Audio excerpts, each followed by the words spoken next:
With the first episode of the Steel Ball Run anime coming out only a week ago, and with no future sight of when the next episodes will release, we feel like it is probably a good time to talk about the improvements and differences, and whether it is even a good adaptation at all. And to answer that question, what do we think about the adaptation? Everyone's talked about this by now. Everyone's talked about it. It's good. I think it is a good adaptation overall. For those who don't know, we've been going through the manga, and now we have a frame of reference for the changes that went into this adaptation. The most interesting thing that this adaptation had to do is cram 2 volumes into one 40-minute episode, which is big task. Yeah, that's like generally I think most volumes are gonna be like 2 episodes per volume. I mean, this is one of those rare cases where I think having this long episode actually benefited the anime, because what were we gonna do with like 24-minute episodes? Well, we wouldn't have gone to the race part in the first episode, and so it would just be character introductions with the only big thing happening being like the gyro standoff battle. Yeah, like I think it was a good decision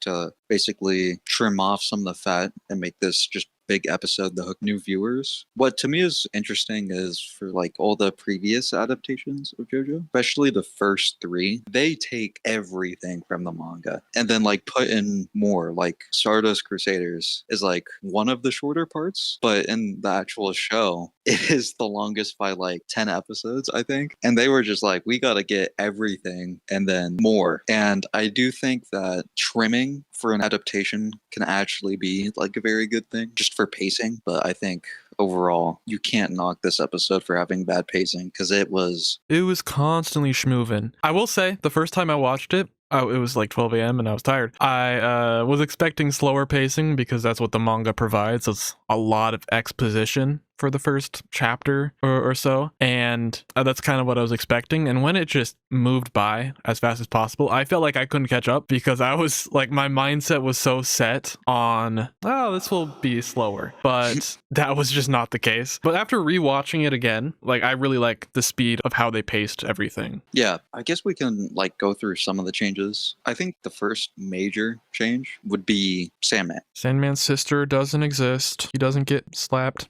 I will say they did cut a lot of his initial story. I am still pretty happy that he was still, like, I remember a lot of rumors saying that he wasn't going to even be in the first person you see, and he is. It's a much shorter segment, but it is still like, I think it's a good show of where we are in time and in America. And I think even if it cut a lot, I think it definitely helped with pacing, not having the entire Sandman section there, and knowing that they're probably just going to take everything that they didn't use and push it somewhere where it feels more appropriate. I think that is the way to go. Yeah, there's some smaller scenes that they've gotten rid of, like the scene with Steven Steele being racist, talking about the...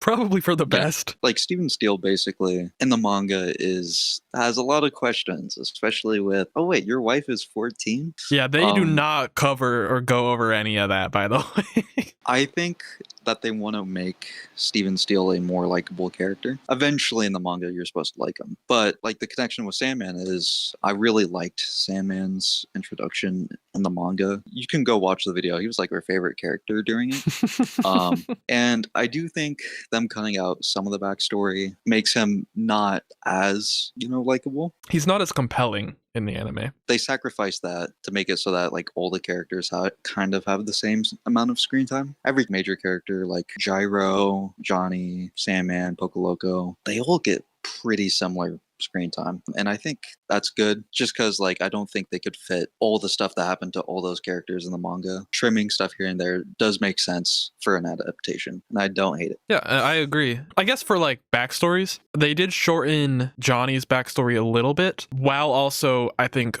updating it, because although I haven't gone to that point myself because I am reading it as those videos we mentioned earlier come out, it uses the updated information on Johnny's backstory for this first episode instead of what we were given in the manga itself, with his brother and his motive on why he kind of became a professional horse jockey. And also, just one thing I noticed, by the way, this is a little off topic from that specifically, but it's also Johnny's backstory. When he gets shot, they make Johnny seem like actually way more of an asshole in the anime. Like, he's a fucking dick. Like, I mean, he was a dick in the manga, but he didn't want to be in the line. His like girl was asking him to cut the line. He didn't want to be there really in the manga. And you can maybe kind of see it in the anime. You don't see the conversation before where she's like, oh, there's a spot where we can cut. So he just like cuts and then kicks the other dude out. Like, he's just an asshole in the anime. I initially, on my first watch, I was like kind of disappointed they got rid of the whole scene where Johnny meets some rich person's daughters and stuff. Oh, yeah. He's like, this was freaking awesome. And I was kind of sad by that change, but like on rewatch, seeing how they characterize him, you can still tell that he was just kind of this dick. And I love how when he smiles, there's like a little like glimmer when he smiles. Yeah, when he smiles, it does like a little ding. Like literally a shit-eating grin.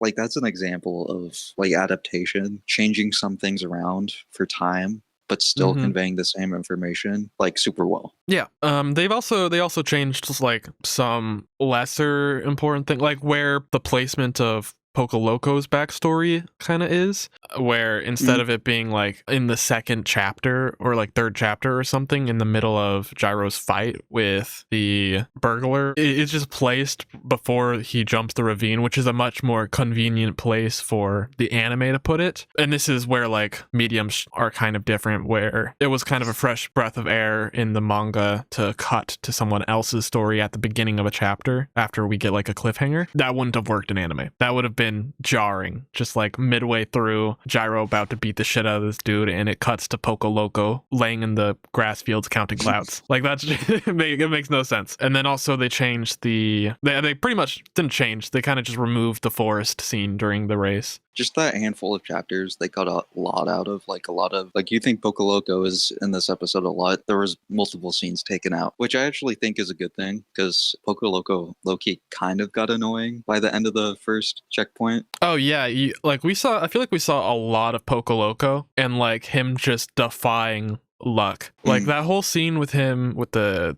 coin and in the woman's blouse, like all that is cut, and I think that's for the better, because it adds not a whole lot in the grand scheme of things when we already know he's lucky as shit. Yeah, it's like a little redundant. I genuinely think that cutting that from the manga would make the manga better. The one downside to cutting all the forest stuff, because I like that segment a lot in the manga, mostly because they cut the one thing Johnny does that isn't just like spectating like Speedwagon, which I mean, I think that's fine. I think generally the JoJos are more backlined to have like this side characters shine a lot more. In the manga, he jumps through a tree that whacks Poco Loco, making him fall off of his horse. In the anime, that's completely cut, and it just makes it so Johnny is constantly just kind of following Gyro. Like that's his, I mean, that is kind of his only goal, but not seeing much of Johnny is somewhat like a shame. And they even do the same near the end when Johnny and Diego, like Diego's following behind Johnny, they completely cut the scene where he jumps into mud to kick up mud into Diego's face. I do want to say that was probably out of all the changes, I understood like most of them and I like appreciate most of them. Yeah. That's the one where I was like a little bummed it wasn't in, because like we get like a lot of kind of details in that short scene, like how Diego earlier in the race like talked to Gyro about how he's like, you're an amateur, like you're a country bumpkin, that kind of thing. Versus when he interacts with Johnny, he's like, he appreciates Johnny's horse riding because he can actually tell Johnny is like a professional. Yeah.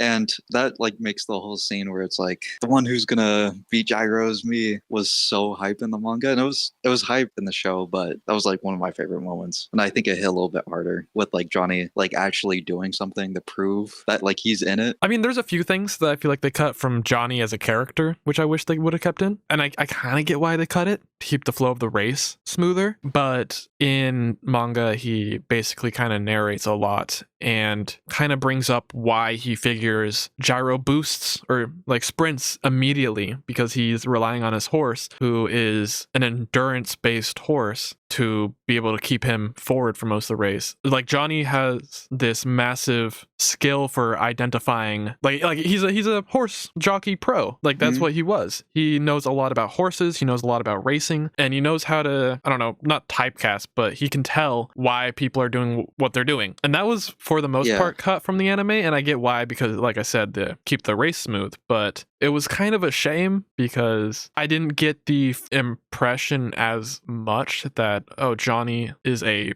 pro at this. The only way I kind of got that was where his placement is in the race. He's sticking with gyro. Yeah. I don't know. I'm complaining. Keep in mind, I really like this episode. This is like, I've watched it like 4 times now. And Addict. I think this is one of the best JoJo like starting episodes that we've gotten from each part. And the things that they, maybe in my opinion, they didn't nail as well as they did in the manga. They have so many things that they did nail, like Sandman throughout the entirety of the race, although, you know, Sandman doesn't have a whole lot of screen time during the race, was like 1 for 1 from manga to anime. They did like everything exactly, and it was hype every time he like randomly popped his way in. And I think they did Pocoloco justice. I like him better. Yeah, in the anime, actually. I mean, I like Pocoloco in the manga, but I do actually like him in the anime. The voice actor was sick.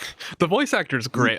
Honestly, most of the voice actors I really like. Steven Steele's a notable one, but that's, I mean, because it's Abdal. So I don't remember it happening in the manga, but the scene where they're like, okay, what will the investors think if this race fails? And then he's like, they'll probably murder me. That shit was so funny. Like, that was the most genuine they will murder me I've ever heard. Dude, and when Abdal was, Steven Steele was crying, it did not sound like Abdal. Like, that was not Abdal's voice act. I don't believe it is. It was so different. Like, the range on that man. But no, the voice actors did incredible. And this is like the good things about the anime, the medium that it's in, that the manga can't do. Voice actors are incredible. Like, I like Diego's, I like Johnny's, I like Steven Steele's, I like Pocoloco's. Johnny, like, I wasn't completely sure in the trailers, but when I actually started watching, his voice is actually like everything I wanted. The way he like basically introduces himself, shoving through a crowd with his like snarky, snobby ass attitude, was like everything to me. I was like, he sounds much better than he did in the trailer. When like the ball was still spinning, so he pushed a guy down and used him as a ramp. And then he's on the ground and the guy comes over and Johnny's just like, you know, paraplegic. He like kicks him in the face. But yeah, the only one, I think Gyro's VA did a great job, especially for the intimidating moments. We haven't really seen too many of like the goofy Gyro. We've seen like a little bit, but not like him going on random ass tangents that we're gonna go to later. Because like they definitely wanted Gyro to be the cool one here in this episode. There's this one scene where when he's getting his money stolen from him, Gyro wasn't gonna do anything to the robber in the manga. He kind of at first was like, hey, so I don't have enough money, can I get a discount since it's being stolen? The entry clerk is like, no. And then he's like, oh, okay, I'll actually beat up this guy now. In the anime, they just like, he just automatically knew that they stole and went full intimidation. The only generally goofy thing that we saw was his like Nyoho, and when he watched Pocoloco fall and stumble down the like steep hill. They had the teddy bear scene. Yeah, but he wasn't acting, and there was no voice acting in that. That was just kind of... He said Nyoho. That's acting. His Nyohos are good. I like his Nyohos. Do you want to talk about the music? The music, okay. The music's great. Although we haven't seen the opening or ending yet, and they are withholding us from that information since it's being delayed. They're withholding a lot of information. Yeah, it's not making me very happy. I don't know how I feel about this. Yeah, so the music is awesome. The way that I think the first one we should talk about is the one that is called Dancing with Steel Ball Run is what I believe the actual song is called. And that song is so good. They use it a lot, but that is because it's just so good. And I listened to the full thing and it's like, I want to say nearly 5 minutes long, and each section I learned when listening, and I think I saw an Instagram short about this, but where it layers on previous themes. So like it has the orchestra, it has like rap in it, it has like the guitar riffs, it has the piano from part 4, part 5 jazz, part 6. I can't remember part 6's right now, but you know, it includes all of it, and then while still having its own thing. And it's like, this is so cool. it genuinely feels like you're going through all the parts just like in music form, and then like, okay, now we're doing something brand new. And then like the song ends with like mixing all those parts together. So it's like we're taking all the elements from previous but putting it into this new thing. It's like actual like musical genius. It's crazy. And I think that this plays in a little bit to what Araki has said about what part 7 is. I think at the end of the English volume or something, there's like a little author's note, and it says something along the lines of, even though this is supposed to be something new, I am still including everything that I've experienced and learned from my previous parts. And the reason is he feels like good authors shouldn't just completely abandon what they know. And I'm probably butchering that whole statement, but I think it shows with the music where he's literally not abandoning the previous parts, even though part 7 is not related to the previous parts at all. It's a whole new universe. They have the homages to old characters and stuff, and like the new characters are like representations of the previous characters. But even the music follows that. Like Johnny has a, like, I think there's a point where you see Johnny with like a remixed Like Jonathan theme. Same with Diego. All their music is like remixed themes from the past. And I think that is a very unique way to storytell, that this is the same, but also something new. Yeah, I completely agree. Genuinely, music, 10 out of 10. I mean, other things that I could talk about, like, obviously the color switches, incredible, but they've done that since part 1. Although I do think it gets better every part. I think it gets way better every part, and I think part 7 is where every time the colors switch, it's some insane, awesome moment, like when Johnny passes Diego, or when they're all neck to neck. It's interesting, like in this part, it seems like every color change, there's like a sound effect goes into it. Yeah. Versus previous parts where it just kind of like happens. Oh, and I feel like it's probably a crime to not talk about this. How they make the song stop when Gyro wins. Oh. I feel like that's a crime not to talk about. That gave me goosebumps when I watched it. That was so cool. All 4 times. All 4 times. Every single time. That moment is so good that every time I think about it, it makes me want to rewatch the episode. It's just like the sound is so good. Like when Diego passes, it makes like a reference to the world sound effect. And them knowing when to not play music is such an important part. It was so peak. So hype. The director knew what he was doing. Let's just say that. He knew how to deliver a really high quality adaptation. And I think the constant positivity that has been shown kind of proves that. And it didn't even need stands. There was not a single stand revealed in this. It's interesting. They got rid of a lot of the foreshadowing. Like you don't get to see the little hints at Pocoloco stands or a stand. You don't get to see the holes in the wall where Gyro's testing the spin. You don't see but I actually think, like the more I think about it, that's one of the best changes they have. There was a lot going on, a lot of new characters, introducing so much happening in this episode, and just like saving just surprises just for the future. I just think that's a good idea. I don't think we needed an introduction to stands this soon. Like, I think that's a good choice for just like newcomers too. Part 7 was made for people who haven't watched JoJo. This is gonna be controversial. It's like, that's gonna be controversial, and it's like, that's literally what Araki did. But yeah, I think great choices. Even in like